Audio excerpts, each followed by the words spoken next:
Masalah merupakan hal yang konstanta di kehidupan ini. Masalah itu tidak pernah berhenti.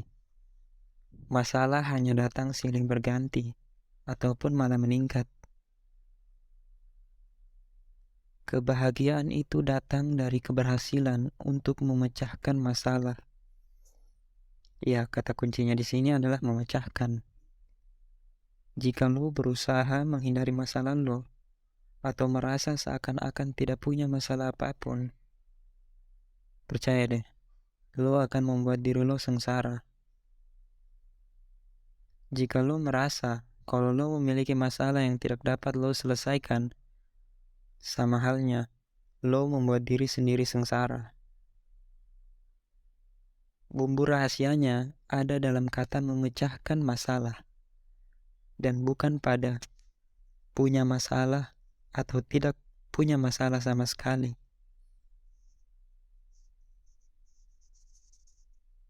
Untuk menjadi bahagia, kita memerlukan sesuatu untuk dipecahkan.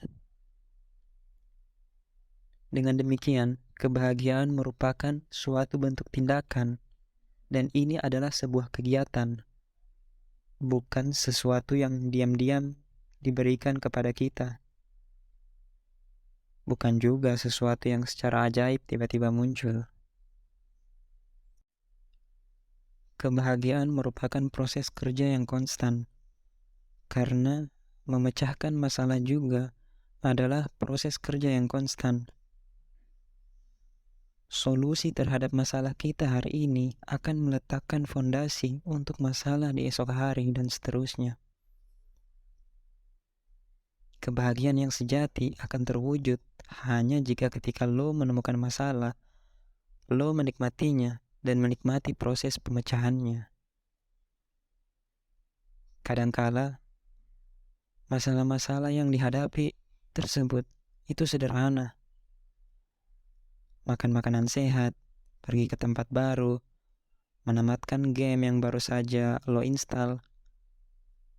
Dan di lain waktu, masalah tersebut abstrak dan rumit, seperti memperbaiki hubungan dengan orang tua lo, mendapatkan karir yang lo sukai, dan menumbuhkan persahabatan yang lebih baik. Apapun masalah lo, konsepnya sama. Selesaikan masalah tersebut, lalu berbahagialah. Sayangnya, bagi banyak orang, rasanya hidup tidak sesederhana itu. Itu karena mereka menghadapi masalah dengan paling tidak satu dari dua cara ini. Yang pertama, kenyangkalan. Beberapa orang mengingkari kenyataan bahwa mereka memiliki masalah. Dan karena mereka menyangkal kenyataan itu, mereka harus secara konstan menipu atau mengalihkan diri mereka dari kenyataan hidup. Hal ini yang dapat membuat mereka merasa nyaman dalam jangka pendek. Namun ini justru menuntun pada hidup yang rapuh. Yang kedua, mentalitas korban. Beberapa orang memilih untuk meyakini bahwa tidak ada yang dapat mereka lakukan untuk menyelesaikan masalah mereka, bahkan ketika faktanya mereka mampu. Para korban inilah yang memilih untuk menyalahkan orang lain atas kesalahan mereka atau menyalahkan situasi di luar diri mereka. Hal ini yang dapat membuat mereka merasa lebih baik untuk sementara waktu. Namun, ini akan menggiring mereka pada kehidupan yang penuh amarah, ketakberdayaan, dan keputusasaan. Orang-orang menyangkal dan menjadikan orang lain kambing hitam atas masalah mereka hanya karena tindakan semacam itu sangatlah mudah dan enak dilakukan bagi mereka. Sementara di sisi lain, menyelesaikan masalah itu sulit dan kadang terasa tidak menyenangkan.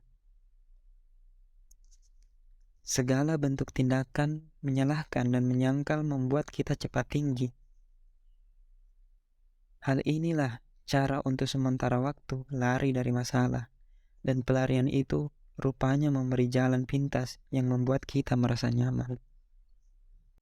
Semakin lama lo menghindar dan semakin lama lo mematikan rasa sakit, akan semakin besar rasa sakit lo ketika pada akhirnya lo benar-benar menghadapi permasalahan tersebut. Arah dan kata, kamu memang melangkah, tapi langkahmu tak punya arah.